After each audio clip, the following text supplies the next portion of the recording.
Deadly. Welcome, Mattress Mick, Terry McMahon to Powwow. Good to see us. Thank you. No problem. Thanks for coming down. What got you down?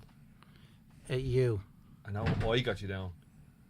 Was it my wonderful personality? My Jedi mind tricks? I have a tendency to be able to persuade people to do stuff that they don't necessarily want to do. I said to Mick, we'll be about an hour and a half. I've got shit to do. And then he made the executive decision. Just leave the gate open and be grand. No, I'm here because I think you're a great guy. I think you're very, not pushy, but you're very focused on what you want to do. And I like that. I like that in people. It means a lot. And I haven't known you terribly long, but any time I've had to come across you, you've always portrayed yourself to me as being a leader, a positive attitude to life. Problems are not difficult. You'll always be solved. Yeah. I like that about people. Yeah, well, I think we need leadership in this country. We have, as Brendan Ogle calls them, Gombians, and we definitely need leadership. And I think if we dwell on the problems too much, you just want to put a bleeding rope around your neck. I'm not trying to be crass or anything like that, but I want to live, and I want other people to live, and I want people to thrive and not just survive. You know what I mean? Surviving is not what life is about for me. It's about thriving. It's about pushing the possibilities and pushing the boundaries, you know? Yeah, well, I've seen that in you now since I met you. And I haven't spent a lot of time with you, but I've encountered your, as I say, strengths, and I admire your strengths, and I respect your strengths, and I like what you do. Yeah. You can be a bit aggressive maybe sometimes, a bit loud, but that's you. Yeah. You know, and I'm a little bit different, but you're that kind of guy. Yeah. And I saw you operating over the Christmas period.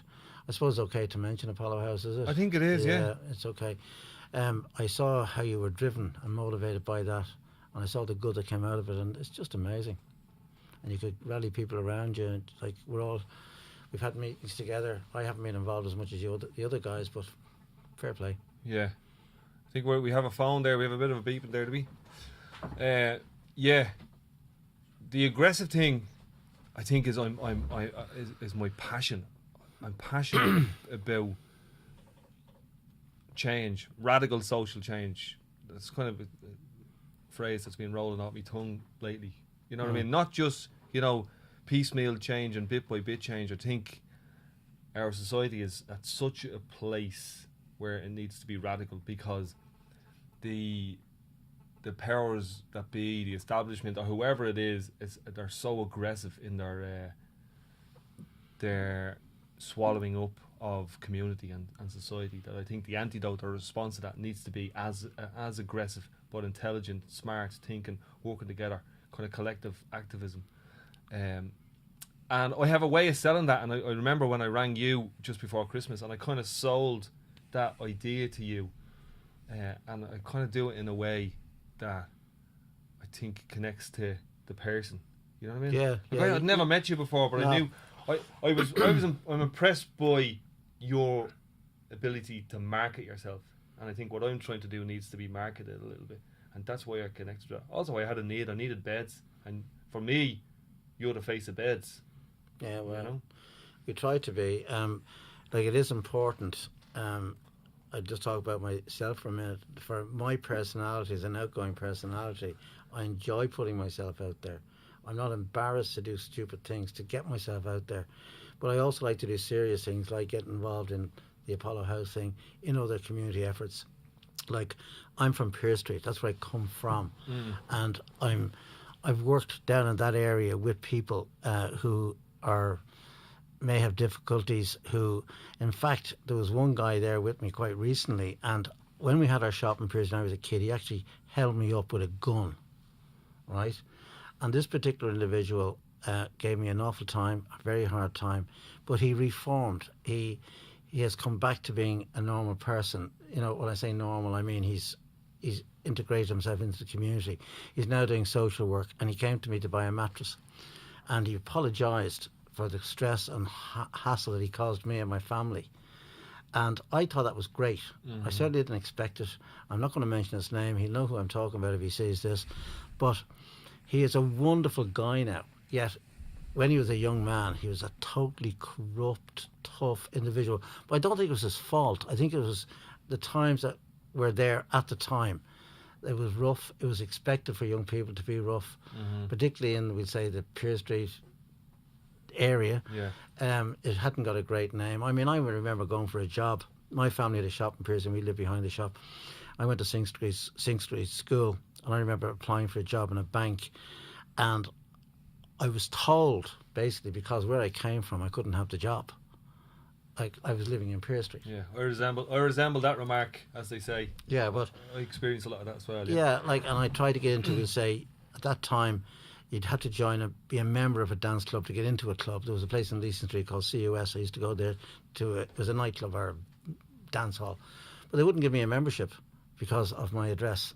I had to go and get an address off a friend of mine who lived in Rathmines, so I could get a membership card to get into that hop or dance. So in some ways you're a bit of a victim of your address. Yeah. You know what I mean? And that guy sounded like he was a bit of a victim of his circumstance. He was, yeah, but and the environment. Yeah, but he's come around, and a lot of his friends, as he told me the other day, are dead. Yeah. They started doing stuff and that they shouldn't have been doing stuff. But he survived, but this is the thing that I can't comprehend, why people are branded because of where they live, what they are, what their father was, or whatever. And I enjoy working with people like that. And Pier Street has always been very good to me. My grandfather opened that shop in 1922 as a clothes shop and a drapery shop. And he integrated himself in the community. He helped people who had no money. He used to run these clubs where people would save up money every week and they'd come in at Christmas or Easter or any event. So they'd have a few quid then to buy their socks or whatever they had to buy for their kids and stuff. And it was great. Yeah. Yeah, there's definitely strength in community. And I think a lot of that is being lost. I'm lucky enough to live in a strong community. I live in Ballymun. Yeah. And people say to me, it's still a community, and they're shocked by that. I'm saying, yeah, that's why I thrive here, because I'm surrounded by... Well, this building we're in today just blows my mind. Like, I didn't even know it was like this. I just would drive by it and I'd never see, and all these various services you have here. Community spirit is a good feeling. And I remember that from Pier Street and Thomas Street and all these, you know, kind of strong areas that kind of seems to be a little bit being ripped apart. And I don't know if that's intentional or it's just the way it goes. You know what I mean? I don't know. What do you think, bro? Fear fragments, and that is definitely orchestrated. And the reality of what community used to be. The club you're talking about, that wonderful phrase, club. I remember the curtain clubs. Yeah. They used to have them. And again, I'm from Mullingar, a rural area. But the same principle applied, which was you get a group of women together, maybe 12 women, and over the course of 12 months, they all make a contribution to the price of the curtains. But on the first week or the first month, one of those women gets her brand new curtains. Yeah. And all the women got their curtains in the end, but nobody missed a single payment. Nobody ever tried to be duplicitous or dodgy on any level. And it was community at its most effective. Yeah. And of course, the capitalist model needs to drive that as far away from the community as possible, which is introduce fear, introduce doubt, set somebody against somebody else, and profit off the fear that's created in both of them. So I don't think it's accidental. I think it's horribly orchestrated. I remember the curtain clubs growing up. My own mother was involved in them. You done the same thing for the kitchen and all that type of stuff.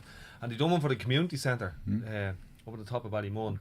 The women in the area went around with buckets and raised money and built from the ground up their own community centre. And I think that's one of the reasons why we still have that sense of community, because we built it with our own hands from the ground up rather than you know, it being handed to us or whatever, you know. But also, you'd been so badly shafted that you realise nobody's going to step in anyway. Yeah. And sometimes the offshoot of being disenfranchised is you finally start to grow a pair of balls and collectively step up and make your own destiny happen. And communities like Ballymun are a perfect manifestation of that, and Pier Street, where you suddenly go, we're getting screwed on every level. The only way we're going to determine a more effective future is by taking it into our own hands. Yeah, and that kind of people power or people's action. And I remember a story where there was an accident. This kid fell and the ambulance couldn't find the location in Ballymun because there was no road signs or anything like that. So after that, the women got together and got the signs on the side of the houses and the roads, and some of them women then were involved in the going to Belfast on the train to get condoms, and I think that's part of where I got who I am from those kind of strong community leaders, from those women specifically. But again, look at the selflessness of it. It is the opposite of trying to accrue profit. It's about helping other people. Oftentimes they could be strangers, where you're part of a community and you're thinking, we've got to make a better future. And if we're not going to be here to see that future, at least our kids might be. That ethos, that humanistic, beautiful approach to community is being ripped asunder every day by deeply corrupt individuals who want to rob us of that genuine, sincere generosity that exists in us. Because we are far more effective consumers when we're in a state of fear and selfish fear. Where do you think that evolves from? Like, is it from social media? Is it from newspapers? Is it from what they see outside the world? It's governmentally orchestrated. It's not social media. I'm fascinated by social media in the context that we constantly talk about the damage it does. We constantly talk about the dangers of it and so on and so forth. When I find, in actuality, there is a level of access and a level of possibility that social media facilitates that is unprecedented. So in the past, if you were profoundly lonely, you had no response on any level that allowed you to deviate from the recognition that you had nobody but yourself. On social media, not only is it a construct, but out of nowhere, strangers living in two entirely separate parts of a town or two entirely separate parts of a country or two separate countries can begin a conversation in the tentative darkness where they're not afraid of being judged and where they have the capacity to reach out and connect with somebody else. Now, using the negative, you got a bunch of racist morons, blah, blah, blah. They're always going to be there. Yeah. But I think they're very much in the minority. I think the actuality is that something like social media facilitates a profound possibility of engagement. Now, the moment you try and monetize that, you need to turn that profound possibility of engagement into a profound possibility of corruption, a profound possibility of exploitation, a profound possibility of taking the best of innate decency and turning it into a profit-making procedure, which is unfortunately where social media has become the enemy. That enmity is created by business, not created by people. So just that thing of, you look at the idea of innate decency, you look at the idea of a community that we talked about. In that community, the idea was that collectively everybody benefits. That's the simple idea. You take the idea of capitalism, where collectively let's exploit to the benefit of a few. That is the model that unfortunately is destroying every form of communication we have. But every time we deviate from it, and every time we take that reductionist model and turn it into a humanistic engagement, we suddenly take the power back on every level. And that's why social media, as a profound humanistic weapon, is unprecedented. And my pet hate is, in this modern day, if you try and get through to a department in a government office or in a big organisation, you've got this menu of numbers. Press 1 for this, press 2 for that. And you invariably never get to where you want to go. If you do get through, you get some call centre operator who doesn't have a clue what you're talking about. I invariably find they don't know what department to put you through to, so you say, I just give up.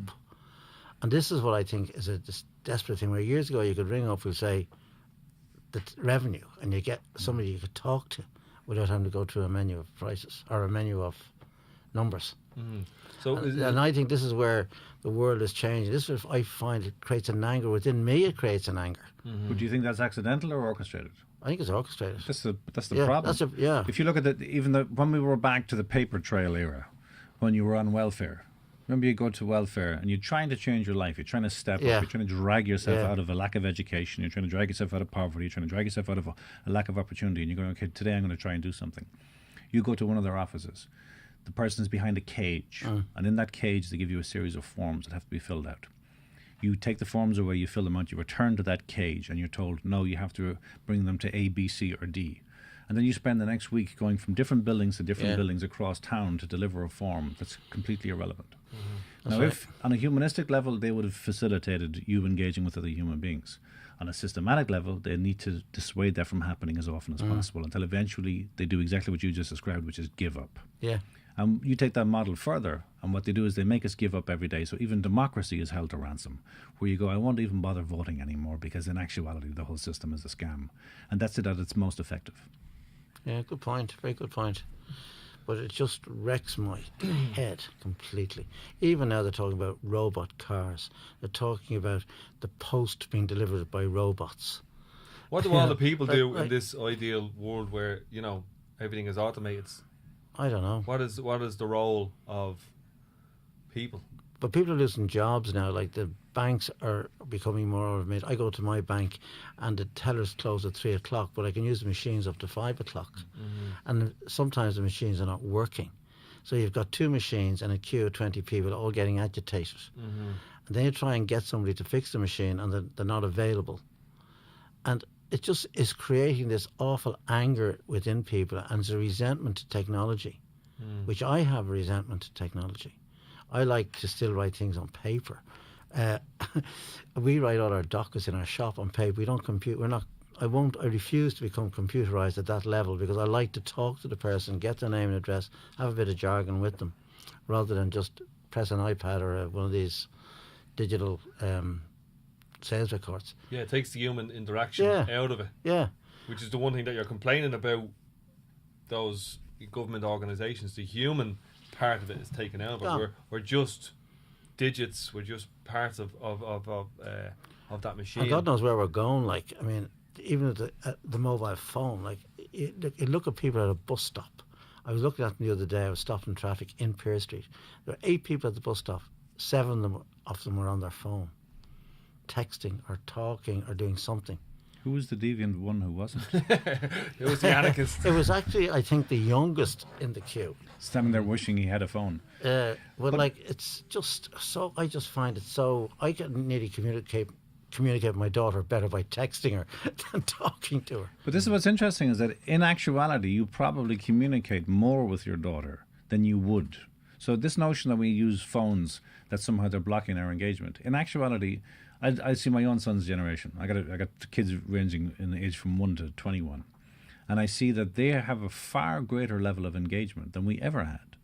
Now, so we're so busy, and this is an age-old problem. Engagement with who? They're communicating with each other constantly. With Sometimes, themselves. yeah. Back and forward, humour, gossip, whatever the hell you might call it. Right. But we go back to all the way back to the notion of when they discovered that the lead in pencil could be used to mark a canvas or mark a piece of anything. The fear was that it was going to destroy writing, that the democratization or the engagement with the possibility of everyone being able to access that piece of technology, because that's what was regarded at the time, was going to be the death of writing. The same with the print media. And by print, I'm talking about way before newspapers and stuff. I don't mean print media in that context. We had this notion that all this technological advancement was going to cause the death of the best aspect of us. So the great writers, the great artists. So the notion of paint becoming available, the notion of all these things becoming available to the masses was treated as something to be deeply suspicious of. Right. Because the masses are not capable of addressing or taking responsibility for their own capacity with these instruments. Now we see the same principle applying fast forward all the way the slingshot to the future. We go, what is happening with these phones? What is happening with this technology? Now, on a sinister, cheap, ugly level, we got the NSA in America, who's may or may not be listening to every phone call. I don't see any reason why they give a damn, really, because we're all mostly talking horseshit. But the idea of them being able to access us in our sitting room at any given moment is a frightening prospect. Absolutely. Mm-hmm. But the other side of it is the idea that somebody sitting alone in a room can communicate with somebody else on some level in the middle of a revolution in a way that the governments cannot control. And you look at Turkey, you look at any of these revolutions that have happened recently, all of them happened as a result of mass mobilization through social media. That's right. Incredible. Yeah. And that's the opposite of terrifying. That's a glorious prospect for all of us. But that is even evident here, we say, in our own country. If a group of teenagers want to organise a party or a riot or some kind of event, they can just put up on social media. I've seen it. Seen hosts there during the summer. Let's all converge and host, and then thousands of young people can go to Howth and they cause a major hassle.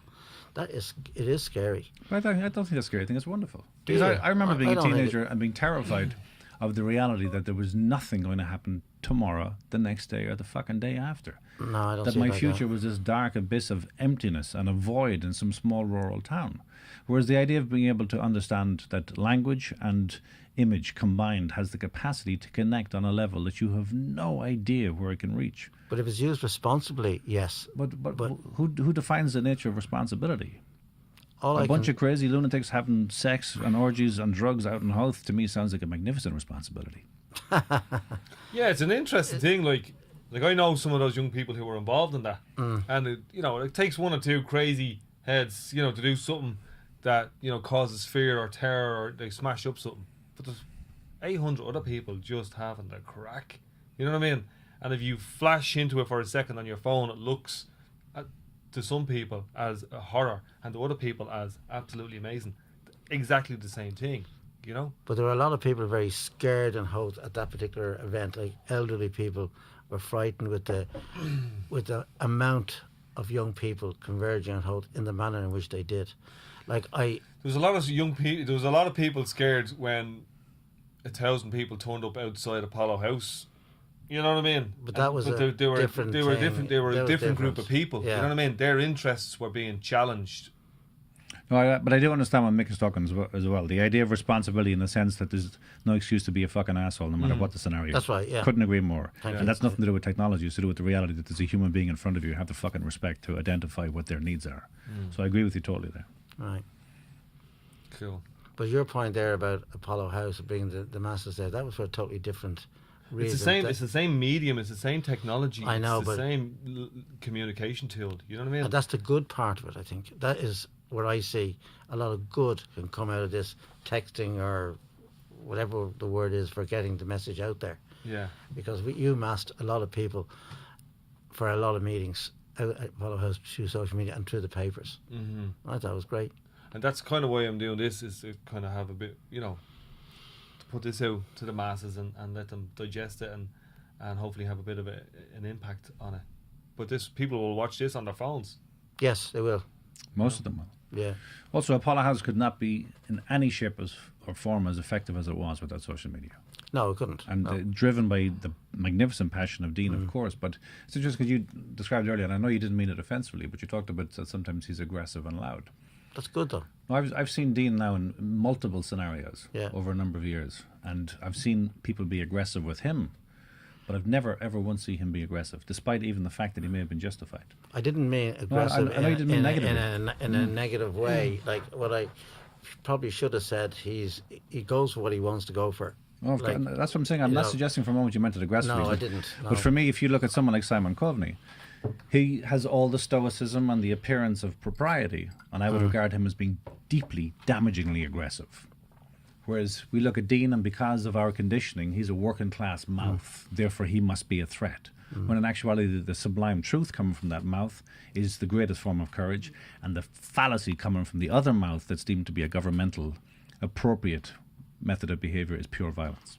I saw another side of Dean quite recently. We were at within the last week, we were at a play in a school called Chalk Apollo. And these kids put on a play about Apollo House in Irish. And it was the most amazing experience. And they had a little Q&A thing afterwards. And Dean actually got upset. He was actually crying because some of the kids had so much knowledge of what was going on. Do you remember that one particular girl? Yeah. You actually got upset. I was kind of blown away Yeah. by her energy and her enthusiasm And her knowledge. and and how she articulated the questions that you had and some of the solutions that she had. I actually started crying way before that when and I'm trying to get the play filmed, hopefully. Yeah, it'd be fantastic. Maybe TG Carter might come because it's us Gael come and have a chat with me. There's one bit where there's a girl dancing, and she's a homeless girl. She's 10 years of age, and then she falls on the ground and she dies and she gets dragged away. That's right. And at that point, I just bawled my lamps out. I know. One, because our 10-year-olds see the human part of this, and our 10-year-olds are part of the national response in this. And in some ways, I'm trying to protect them and go, they shouldn't have to deal with this level of reality. But maybe they should. You know, maybe they need to be part of that conversation. We don't ask them to get involved in anything really, other than you know, go to school and they're not involved in their own country. Although this generation, as Brendan Ogle pointed out to me, this generation is probably the generation of young people now will potentially be less well off or less have less wealth or than the previous generation. There's no potential about it. It's an inevitable fact. The consequence of austerity, the cancer that they've introduced to the society. So that part of me that's why I cried, because I'm kind of saying, what are we letting these kids in for? And then the other part was they were so articulate, they were amazing. Yeah, well, because when I, as a 10-year-old, I don't believe for 1 minute I knew or cared about homelessness or anything like the way these kids did. They knew all about it. They knew about Enda Kenny. They knew about Simon Coveney. They knew about even President Higgins, they mentioned. That particular two individuals are very knowledgeable. I was just blown away. We had an hour and a half. The play was like 15 minutes long, and then we had an hour and a half session with them. First question was, what's your understanding of homelessness? And there's just hands shot up. Like that, it was just... And they all wanted to talk. There was no shyness. There was no trying to hide behind the person sitting beside. They all wanted to be out there. And then the question too was, what's any solutions? And the solutions came thick and fast. One of the solutions was that someone like Simon Coveney should sleep on the streets for himself, a week and see what that's like. That came from a 10-year-old girl. And I'm looking at this going, this is amazing. And there was more maturity and more focus and less nastiness in their questions and in their answers than I had witnessed from the media or in meetings with Simon Coveney. That's the kind of stuff that really I just seen a bit of hope in that. Yeah, so did I. I couldn't believe it. I really couldn't. How knowledgeable and how articulate and again, this showed another side of Dean. So I'm just trying to defend myself about my last. They get it. I'm not aggressive. I can be loud and extrovert, but not aggressive. Genuinely no defence necessary, because I've also seen that I've seen him tear up. We've done work out in Ballymun with kids, and one of the elements that makes Dean so remarkable in this context is that he's not afraid to allow whatever the emotion is that he's experiencing to manifest. That, when we talk about mental health and these terms that we use in a disparaging way all the time, you go, this is one of the most healthy mentalities I've ever encountered. Yeah. And because you go, I feel like welling up. I'm not going to use it in some masturbatory way to demonstrate my sensitivity, or I'm not going to suppress it because I'm too masculine or any of this kind of fucking nonsense. It's where you go, wow, I'm feeling this, that's okay. I'll allow it to happen and then we continue. But real men cry, don't they? Like you cry. Yeah, I'm starting to be more comfortable with it, and let the happiness come, and let the sadness come, let the crying come. And that's why I said to one of the kids, I'm okay bawling my lamps out, because the occasion, the emotion calls for it. And one of the kids got up and gave him a hug. Yeah. Which I nearly started to cry when I saw it. She just stood up out of the blue, nothing, it wasn't prompted, just stood up and gave him a hug and went back. And that was the clever girl, the girl who was doing all the talking, who raised all the good points, or valid points. And again, where did she get that information from? This is back to the idea of the positive side of social media. A lot of these kids who were 10 years of age would have had access to an iPad and would have done, as part of their homework, an investigation of the background to this Apollo House. They suddenly have access to the greatest library in the world. Yeah. There's no limitation whatsoever to what they can access. And if they're smart enough to absorb that and then give it back in an insightful way, they are educated in a way that is, again, unprecedented in history. Yeah. That's social media at its most effective. Yeah. That's one of the powerful things about the piece that you've done, This Is Our Ireland, and because we've been approached by teachers who use that in school now with CPSE, I think it is, and they study it and do their own response to it. And I never seen that level. When I was planning this type of stuff in my head, I never seen that level of potential, that this is where it could go, and it can go further, and not just for housing or homelessness. You know what I mean? But I think the whole experience of what we did at Christmas, it wasn't just about homelessness. It was about everything to do with people. It brought a band of people, strangers, together, like our group. It brought all the volunteers together. We all intermingled very well, and it gave a great bond and a great sense of security to an awful lot of people. I know that I went in on Christmas morning, and I spent a short time in there, and just to see what I saw really was great. And it wasn't just for the people living in the house, it was the relationship between everybody involved, which I attribute to, like, you initiated, or your friends initiated this movement. It brought me to a different level in my life, a different way of thinking in my life. Don't ignore what's obvious to me. Like, try and help, try and work with people, try and give a little bit back. Yeah, and you know, part of that, like, I remember being like a 10-year-old and wanting to be a priest. And you make a good priest. I'd make an amazing priest, but then I found out that they were doing mental stuff to kids, and I just went, holy shit, what's this? You know what I mean? Yeah. The most amazing spiritual thing side by side to the most perverse thing at exactly the same time. That just blew me mind, and I kind of, like most people, just kind of stood right back. But I've always kind of wanted to go back to that feeling, that those stories that you read in the Bible, you know, that if the homeless person's there, if the neediest person is there, or whatever, you know, that you help out, you give, and the community aspect of it. That's kind of really all I'm interested in, and that's not rocket science. And when you kept on saying to me over the period, this is amazing, this is great, I'm glad you got me involved in it, and that's right back at you and at you, Terry. You know what I mean?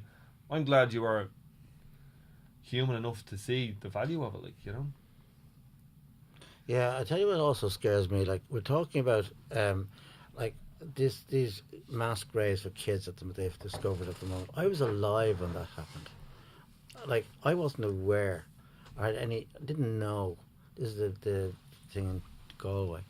I wasn't aware of all this happening, and that baffles me as to why I wasn't aware. And it boils down to the fact I think there was no social media, there was no... Do you think you would have behaved differently if you were aware?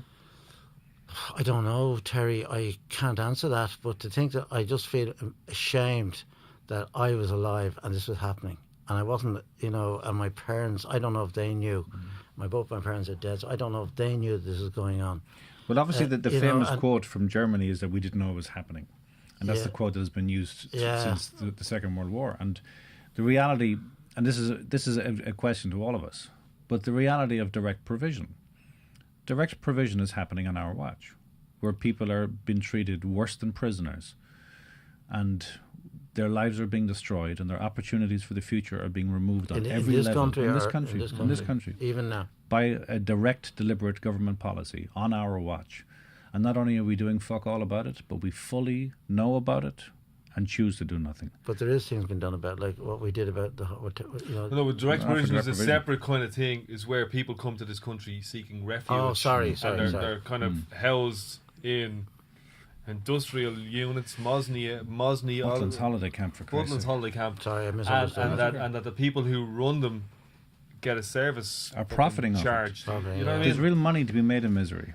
And when we talk about, you know, the whole horror of the Second World War was that they industrialized death, so the death became a business. That's that's supposed to have done the most psychic damage to us as a human race, that we could industrialize death.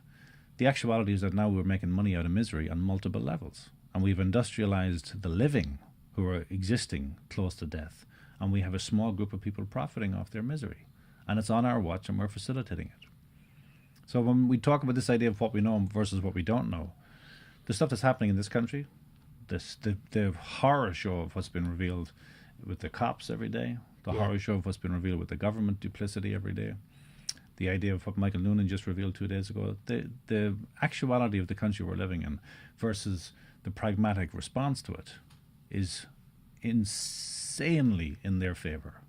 So that's why something like Apollo House is magnificent on multiple levels, but it's such an anomaly on every level that it's allowed to dissipate and essentially vanish and become a memory.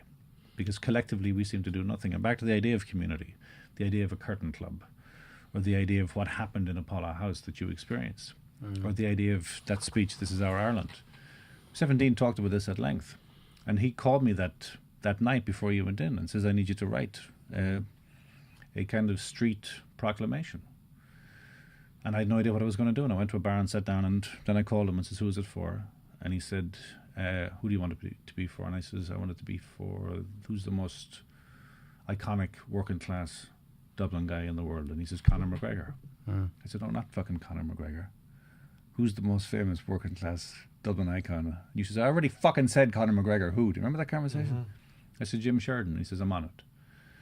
And suddenly we're in a situation where, again, back to the lead in a piece of paper. Yeah. Something that was written down, that we had no idea what it would become, reached literally millions of people.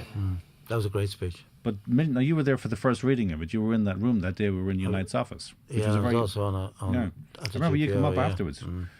So, but the idea that words like that, in a society where we have been conditioned to think that words are dead, that people don't have an attention span beyond 30 seconds. All these things we're conditioned to believe. That speech is 7 minutes long.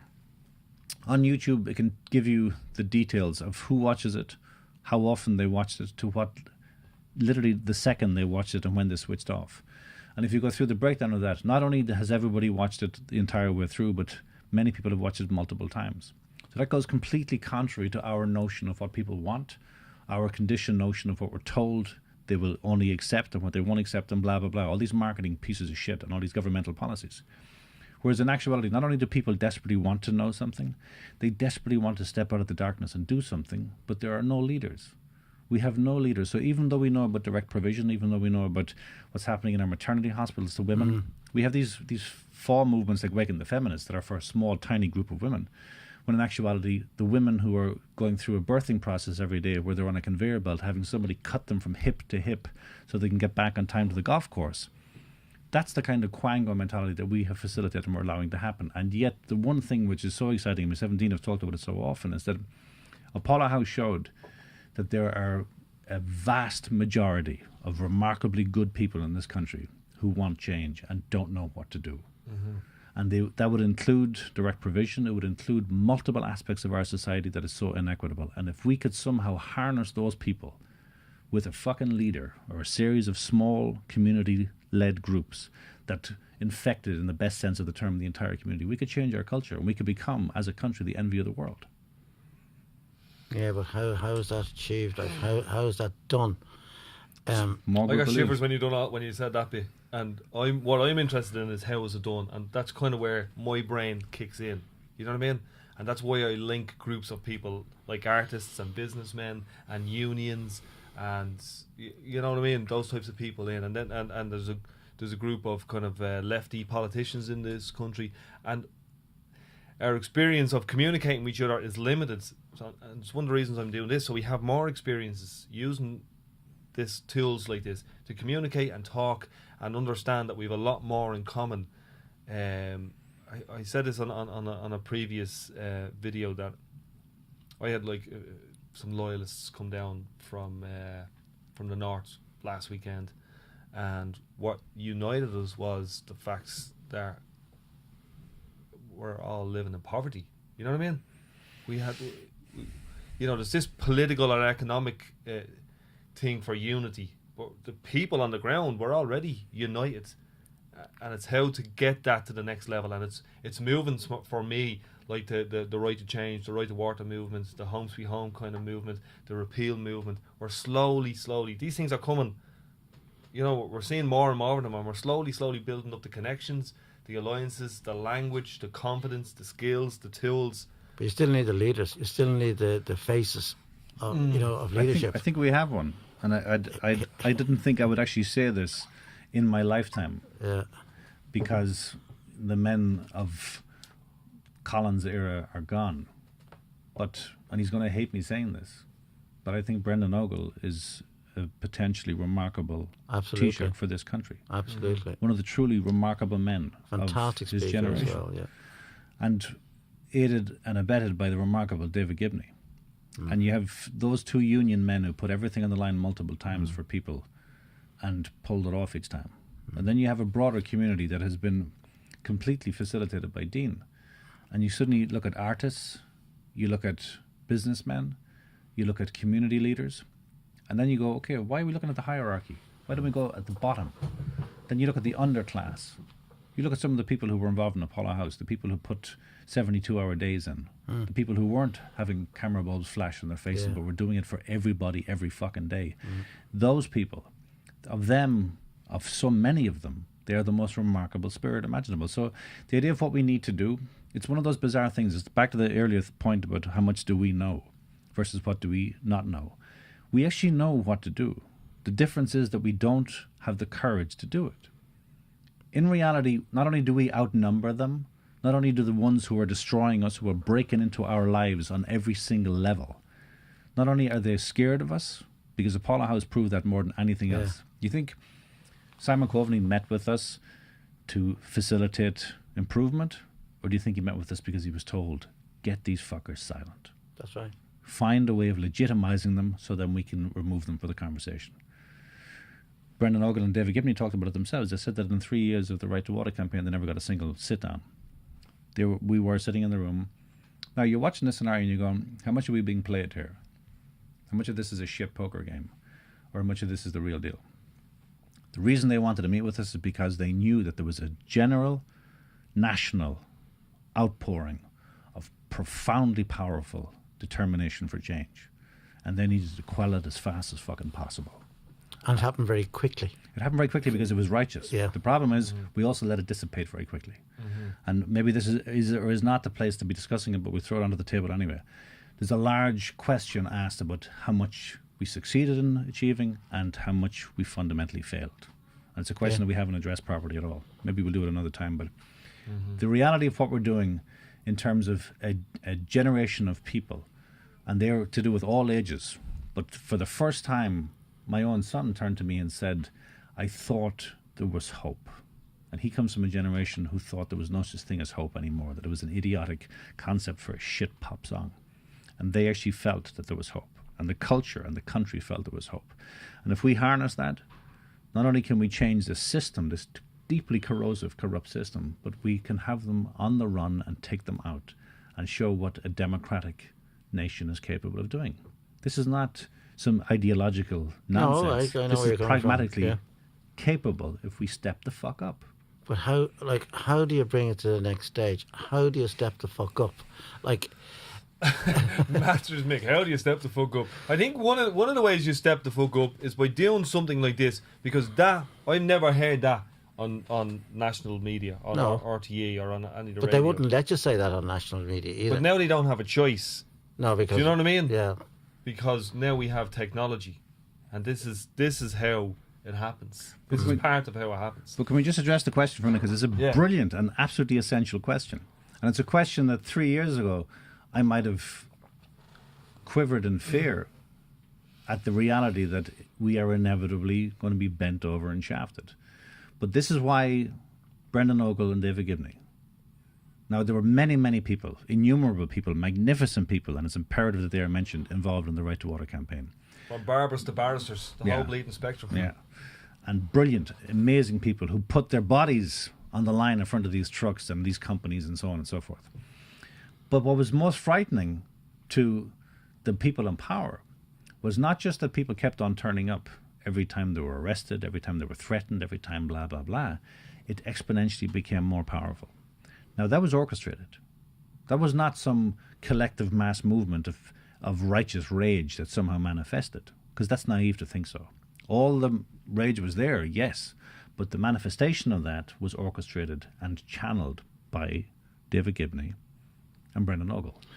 They went from an impossible campaign of an absolute certainty that water charges were not just inevitable, but you were going to shut the fuck up and swallow it. That Dennis O'Brien was going to make a vast sum of money from it, that the government contracts, corrupt as they may be, were going to go ahead as agreed, and that Europe was going to be used as the whipping boy to justify the stealing and subsequent privatization of water. Less than 3 years later, where are we? We got a government completely on the run. We got one government who nearly fell because of it. Now, they're still lying through their fucking asses. This idea of a tiny amount of money that's going to be paid to a tiny amount of houses is a scam. Once they get the precedent put in motion, they can do whatever the fuck they want. They're refusing to put it into the Constitution. Of course they're refusing to do that, because then it would be exposed. But outside that, that's the last thing that needs to be done. Outside that, it's a staggering victory a victory that we thought was impossible. And this was from the mass mobilization of people and a democratic process of pragmatic application that robbed the government of a huge, huge earner for themselves and deeply embarrassed them in the eyes of Europe. That happened. At the end of the day, it did, yeah. That happened in our lifetime, in real time, for a small group of mass mobilization. That's how it fucking happens.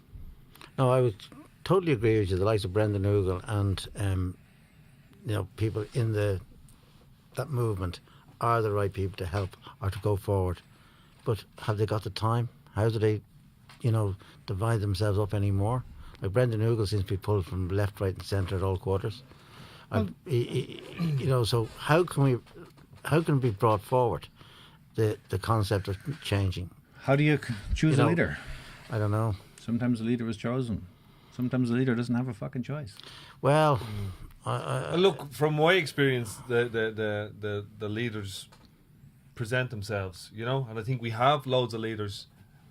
We were in a school with a load of 10-year-olds. There was definitely leaders in there. There is, but they're down the road. They're not now leaders. So there's definitely other people out there that have, for one reason or another, circumstance or whatever, have remained in the back. You'd make a great leader.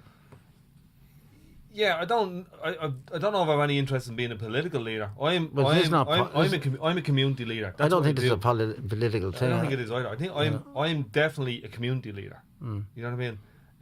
Brilliant community leader. But that's how people can relate to you, because you're not in a political leader. You are a community but leader. It's still pure politics. What happened in Apollo House on that last night, that was pure politics, and how you had to handle it. And it was potentially incendiary. And it could have gone seriously tits up on every level. Yeah, but he did handle it. That's the point. He handled it brilliantly, yes, because he's a community leader. But even beyond, that's politics. That's community politics. On a national level, Brendan Ogle is a national leader. Yeah, I would agree. Whether he fucking knows it or not, give him a bit of time. Yeah, but time, there's things happening at the moment that have to be corrected sooner rather than later. So time is not available, or that much time is not available, in my opinion. I think the tendency to do it is to do it now, because we can see it all out in front of us. But it does need a little bit of time for people to get it into their heads, to be able to turn it around and look at it from different angles and analyse the situation. That takes a little bit of time. But we, in some ways, we are our backs up against the wall, because the machine, the political neoliberal machine or whatever, is exponentially attacking us. Or is it? I don't want to spend too much time on this, but is it on the run? Is it attacking so viciously because it's a cornered fucking rat? Look at the basic notion. We talk about our backs being against the wall. We talk about the impossibility of their campaign to prevent the privatization of water. There was a fait accompli, and they turned it around. But look at something even more remarkable. Look at the LGBT movement. In this country, in Ireland, a Catholic country, not only were we horrified at the notion of same-sex intimacy, it was illegal, immoral, and something to be repulsed by on every level. Absolutely, yeah. In the shortest time frame, with a magnificent campaign run by some of the most courageous people you will ever meet in your life, alchemists, extraordinary alchemists, they didn't just normalize, in that reductionist sense of the term, LGBT, even the phrase LGBT. There's more fucking letters added to the end of it every fucking week, it seems. They took the rainbow. They took the concept of the rainbow. I don't know who came up with it, but the ingenuity of that in its own right. They took the rainbow. They took something that we all comprehend on some childhood level, and they made it be about love. In that time frame, they took the most obscene idea to our culture and normalized it to such a degree that we made it legally possible for gay men and gay women to fucking marry each other. Yeah. It was amazing. That happened. I know. That happened in the same 5 fucking years as the right to water. That inspired me. I just got another shiver there. That inspired me to have the audacity and the balls and to give it time. To, you know what I mean? And to bring people together. That inspired me. The water movement inspired me. And I think that's how it happens. One thing inspires another fucking thing and a group of people, and we all grow in confidence together. But getting back to our original, at the beginning of this conversation, social media played a big part in that LGBT. Massive. Massive. Yeah. That's the positive That's side. the positive side, The other one, yeah. and I didn't mean it disparagingly, but the Wake in the Feminist Movement. You look at the Wake in the Feminist Movement. It was less than a year old, and it went from being an obscure idea to changing the National Theatre's policy and to fundamentally changing the National Film Board's policy. Right. And now not only have women got far greater access, I think it's for too much of a select few, so it's not as egalitarian as it proposes have to be, but still it's a brilliant indication of a small group's power to shift an entire fucking system. Yeah. But then we have what's happening with Jobestown and this the DPP saying that people were involved and can't be sending out tweets and can't be using the one tool that is, you know, bringing interest and energy to the campaign, you know. I'm not trying to be. I read that article. Yeah, okay. And the article did not state that the DPP was doing that. It said that it was in a position to do so and maybe considering doing so and has the capacity to do so. Okay. And I'm reading it going, are they generating a fake fucking story here? Or is it really happening? Because the whole thing about Jobestown, which is so fundamentally cathartically wrong, this kid dragged out of bed, well, not dragged out of bed, but there's no need to dramatise it. This kid was taken out of bed by a whole bunch of cops, led by the current police commissioner's husband, which in its own right is insane. And you're going, okay, what's happened to this child?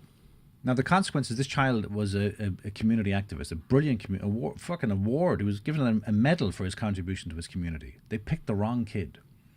They wanted some inarticulate fucking schmo that could be depicted as a moron. Instead, they got this remarkable kid. That's a gorgeous accident. But what's happening with that, there's two things that you either, because it's April the 1st, it's this coming Saturday. I don't know when this is going out to people, but it's April the 1st in 2017. You could be listening to this in years to come. But these people are on trial for false imprisonment. The absurdity of claiming it's false imprisonment in its own right is so ridiculously transparent. And yet we got a police force that's completely on the run, is clearly transparently exposed in multiple illegal activities, and a commissioner who's badly on the run. So you go, is it in their interest to make this a circus case or to bury it? One or the other is going to create a remarkable reaction. And I hate to say it, but a circus case might be exactly what this campaign needs. And the horror story of this kid and the TD and all these other people going to jail, obscene as it might be, obscene as it inevitably is, it might be exactly what needs to happen to spark it off. Because the April the 1st meeting in Liberty Hall or wherever it is not sparking people's imagination. And the reason it's not is because we have the same photograph of somebody throwing a brick at a cop car. And that becomes the image that they bring out again and again. Then they claimed it was false, but that might have been a setup, and then it revealed to be true, very smart, blah, blah, blah. But the reality of whatever happens in this case, whatever happens, the state is exposed as being more vulnerable than it wants to be. If they had any fucking intelligence whatsoever, they would have buried this case. Yeah. That's how stupid they are. That's how frightened they are. That's how badly thought out their plan is. Joan Burton has been exposed as an obscene exaggeration of a comic book villain, and she's going to have to testify. So no matter what happens in this instance, it's a win-win fucking situation. Interesting. Yeah, I think that's part of it. That's what we do. We just keep on doing what we're doing, and inevitably these guys are exposed, and they try and you know, lock us down and harangue us, but it's only an act of desperation, like, you know what I mean? True, yeah. But I was looking at another thing that kind of inspired me was the Standing Rock standoff for land and water in Dakota. And recently the army or the police went in and kind of wiped the whole place out. And I thought that they had won. I thought it was a victory there. You know, a few weeks ago we were kind of celebrating a victory in that situation.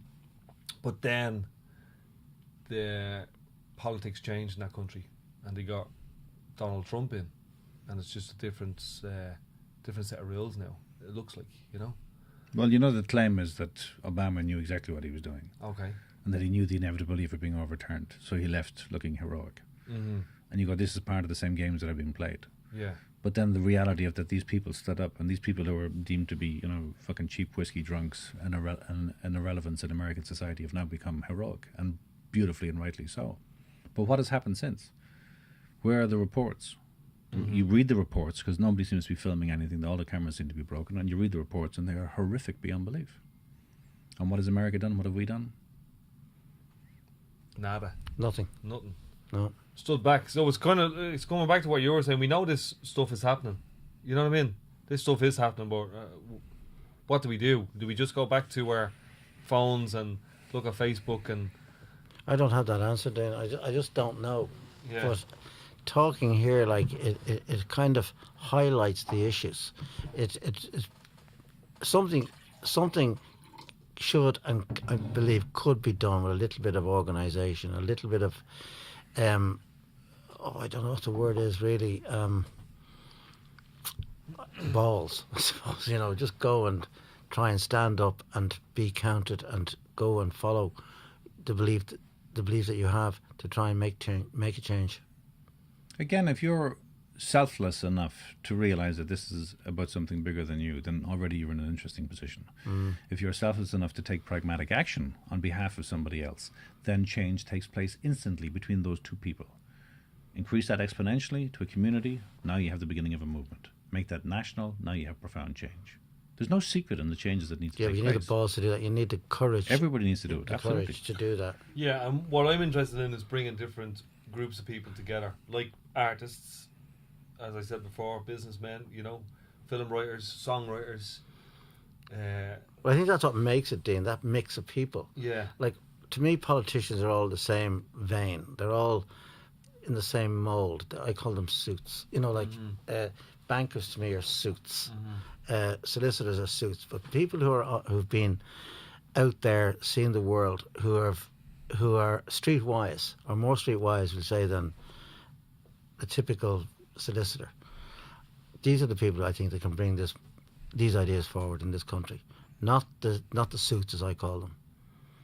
Well, you look at the idea of that 10-year-old kid who suggested that maybe one of the plans to address this issue is to put Sam McCovney on the street for a week. That's a genius idea. And it's not just a genius idea because it has all the emotional resonance from a 10-year-old. You go, okay, because I was homeless and I know what it's like to sleep in the streets. And I know that first night is hard. The second night is even tougher. By the third night, whatever you might have thought it is, it's a million times worse. We put that challenge to Coveney. It's a brilliant challenge. Ask him to do it. Put it to him. But that's the thing, is that the idea of the consequence of action, the idea of culpability, the idea of you making a promise to me and not delivering, and the consequence of that lack of delivery is A, B, C, or D. We have removed the consequence here. We've removed the culpability here. But this 10-year-old is smart enough to go, put him on the street for a week and see what the fuck happens then. Even 2 nights, I'd say. No, a week. The kid is right. Make it a fucking week. Is right, but you can apply that to, you know what I mean? You can apply that across the board, like waiting hospital trolleys, I think there's a bit of what you're saying with the suits. There's a bit of a disconnect. There's a group of people. There's a group of people who have a handy kind of elitists who are in power and have they're protected. Like, yeah, they're not out there. Like, I've had my ups and downs in my business and in my business world, but there's nobody there. Very few people can relate to that if they're not in my position. Like, you try to talk to your banks, you try to talk to solicitors, you try to talk to accountants. They don't know. They're not in the real world. They're in their world in my book. And I despise them. I actually do. I think they are people who are totally protected by the system, who are totally protected by their organisations. They don't have to stand up on their own 2 feet. They're part of a group. They're not individuals. And where I'm an individual, I have to fight my own corner day in, day out. You're the same. You're the same. These are not. They're part of the bodies of people. And I resent that. You're laughing at me. No, I'm loving it, the fact that you say you despise them. I do. Again, as a model. I respect them as well. Like, there's despise and respect. Of course, yeah. I need them. No, I'm not suggesting you're fucking inaccurate. Yeah, These are despicable motherfuckers. But the idea of community, the idea of social structure, they're protected, yes. But in their realm of engagement, They're protected in the same way as 12 women from Ballymun are protected in a curtain club. Sure, I It's accept just that. it's a separate little secret society where they feel that you frankly don't understand them. And part of the issue is that not only are they beyond comprehension to us, you go, how can you be so despicable to other people? And their fundamental belief is, because of us, only because of us, do you have a business, you cunt. Only because of us and us willing to talk to you at all and give you an overdraft are you allowed to sell your fucking mattresses, Mick. Do you know what I mean? That's how they see you. And literally, it's not a case of them going, we think you're despicable and a piece of shit and we want to destroy your life. They're going, we give you everything and you bite our fucking hands. Yeah. That's how deluded they are. And until we break through into a conversation we can have with them where we go, do you understand that the consequence of your action is despair to such a degree where people are willing to take their own lives? That's a conversation that's never been had. Nationally. Do you know what I mean? I do, yeah. But the Curtain Club, I believe, are more honourable than these people. Again, that's a moral position, because to them they are as equally moral. To them, the curtains keep your privacy in your sitting room. That's what they do, and they give the external indication of upwardly mobile. For these fucking bankers scumbags, they go, we give you permission to exist. Yeah. We give you financial authority to exist. I find that hard to take. It's disgusting. It's repugnant. But I that's really do. But that's the model. That's the neoliberalist model. And not only to them is it not amoral, it's they're gifting you something, and you're the unappreciative cunt. That's how they see it. That's how they see it, disturbed yeah. their delusion is. Yeah. And until we address that, nothing will change. I was having an idea of a national day of not putting money into that system. Right? I was just thinking, how could we do that? How could we show that we have power as a country, as people, as a community? Into what system? I put money into the banks or the Don't fucking spend a penny for a day. See what happens. That won't work. I No. don't think, And no. what'll happen is that they'll dock the minimum wage workers. Yeah. You talked about it, the queue in the bank. The Yeah. staff knock off at 3, but the machines operate until Yeah. 5, but only one of them works. Yeah. Everyone's queuing up. Do you think they give a fuck about your difficulty in accessing No. your money? All No. your money is in their fucking bank. And Yeah. every midnight it becomes a new fucking interest. So That's right. because I adore the idea of civil disobedience, but when it's a movement toward profound change, the idea of making an action of civil disobedience that wakens them up briefly, they're laughing their fucking holes off. Do you know what I mean? It's like me with this glass of water, and I go, look, I've wasted a whole glass of water. I bet you're shocked and horrified. And they're going, we own the water. We don't give a fuck what you did with it. Do you know what I mean? Yeah. Scrap that idea then. But I go into No, I love it. I love it when I get it out of my head. I bought mine in as well. I go into town on a Friday night and I enjoy it. People coming out of work, you see them in town in Grafton Street, all these suits, drinking in the streets, on the streets outside the trendy bars. Now, they're after probably in their week destroying lives. You know, be a solicitor, accountants, barristers. They've probably destroyed people's lives by their decisions. Yet they're out enjoying their pints, celebrating, and there's people who are suffering as a result of their actions, be it in court, be it in a bank, be it in a solicitor's office. And I find this appalling, absolutely appalling. Well, it was explained to me, and if this is somebody who was on the inside and is still on the inside, and the way he explained it was, he says, not only is it not personal, not only do they not have the Machiavellian ability to intellectually present a planned demolition of your life, they haven't a clue who the fuck you are. It's just they are part of a deeply dysfunctional system that they are scrambling to keep their position in. Now, I talked to these suits multiple times, and it's interesting because back to the idea of artists. Artists are one of the few people who are allowed into every aspect of society. And they don't wear suits. Yeah, but we're treated as kind of fucking monkeys, you know. Entertain us, you dumb fuck. But you don't realise that we're like servants. We're listening to everything that's being said. And then you come along and you go, okay, you talk to them in private, have a couple of fucking drinks, then a couple more drinks, and the brandy starts seeping through the facade. Yeah. And invariably, it's the same conversation. My God, it's astounding. The conversation is invariably, I wish I could do what you do. I dream of being able to do what you do. I dream of a different life. I dream of a different world. I dream of being somebody who is not a suit. And not only are they telling you this, but they want you to fucking sympathize with them. And again, the humanistic curiosity in you listens in a non-judgmental way. But you've heard the same scenario. And Yeah, the you same get scenario bored. is invariably not just no. I don't think you get bored. Bored, I think, is a reflection of the listener. But the idea of finding yourselves in a position where the person who seems to have everything in an economic society that they're supposed to have is not just deeply dissatisfied with their world, but they feel disenfranchised from themselves. And you realize that not only are they human, despite the subhuman system they exist within, but they're vulnerable is the wrong word, because vulnerability is the strength, but there's a weakness in them that they wear just underneath those starched shirts that's fucking seeping with pain. And they desperately want to be part of a human society that respects their capacity as individuals to make something original. Well, I've no sympathy for them. Good man None at yourself. all. But And I hear what you're saying. They can make their change if they want to. They won't make a change. They could become a bus driver. They could become a lorry driver. They could clean the street. They don't want that change. They want this protection. I despise them. Mick, not only do I agree with you, but you didn't let me finish the fucking last line. Oh, I'm sorry. Because the next morning the cunts wake up with a hangover and go, that fucking piece of shit got me talking nonsense last night. Yeah. Fuck him and his kind.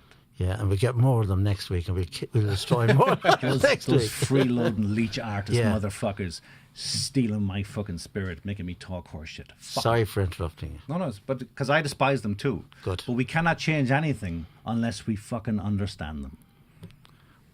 Understand them. How can you understand people like that? I wouldn't want to fill my brain or waste space in my brain trying to understand Because the them. system that they're controlling is a system we're trying to address, and we cannot in any shape or form have them continuously as enemies and expect change. We have to form an alliance with them until they become humans.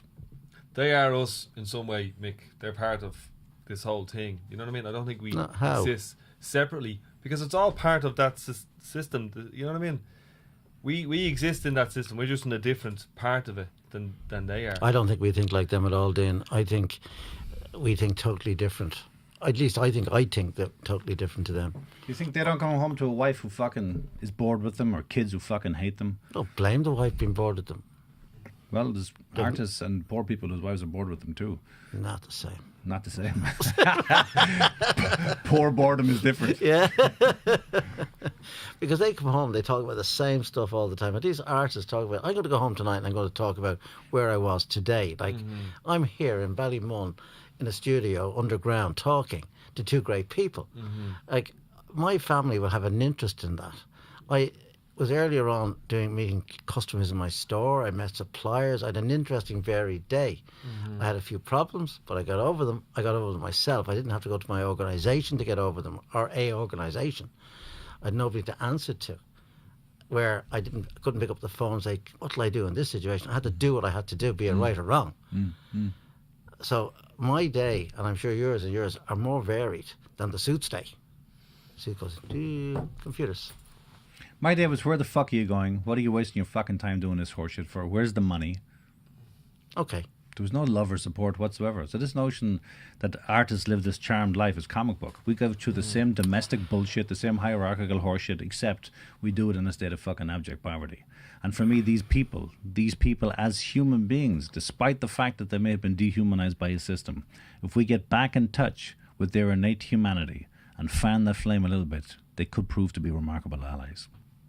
Possibly. I had that moment, I had that kind of feeling when we were in the High Courts with Apollo House, and for some brief moment we seen the heart of a judge. You know what I mean? And maybe that was or wasn't true, but that's what I felt, and that's what one of the senses in the room was, that we connected with this human, and he seen the value of people for a brief moment. Yeah, but you had the other people wanting the house empty. You know, the people who own the house or who are controlling the house. Yeah, I think they were in a minority. Yeah, but they were But there. they were there. And Yeah. Well, you look at their prosecutor. You look at the prosecutor who was operating on behalf of the people who owned Apollo House. Now, he represented those people, and look who represented us. If you were listening to an argument as objectively as possible, as dispassionately as possible, whose side would you choose? He was far more articulate, far more fucking competent, far more insightful, and a powerhouse to watch in action. Why the fuck are all those guys gravitating toward the right? Why don't we have these audacious motherfuckers operating on the left? Instead, we had a guy who's a deeply fucking questionable past in relation to an organisation that was set up to help people.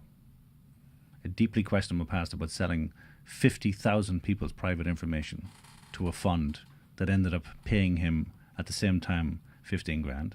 A vulture fund that used those 50,000 pieces of information to fuck people's lives. He's representing us.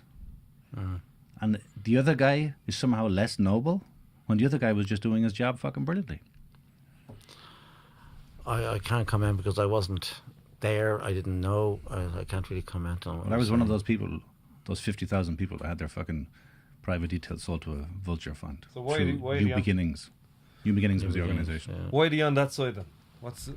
No, but the point is that it as depicted in the media, we have this noble, decent, firebrand solicitor representing us who's doing the right thing. When in actuality, his fucking history proved to be a deeply, deeply questionable history. And I'm trying to be as polite as fucking possible.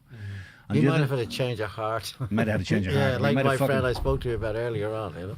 He might be a fucking ambulance chaser. But again, the point is that on the other side of it, we have this guy who is depicted as this fucking scumbag piece of shit whose own children hate him. And I look at him and I go, fuck me, this guy is good. He's not incompetent. He's not sitting there bumbling over fucking information. He's not unprepared.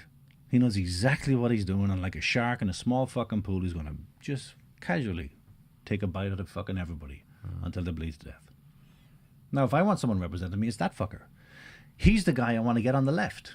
He's the fucking banker characteristic that I want to find the heart in. And like the fucking Grinch over Christmas, grow that heart to such a degree, because if he ends up on our side, then we fucking start winning.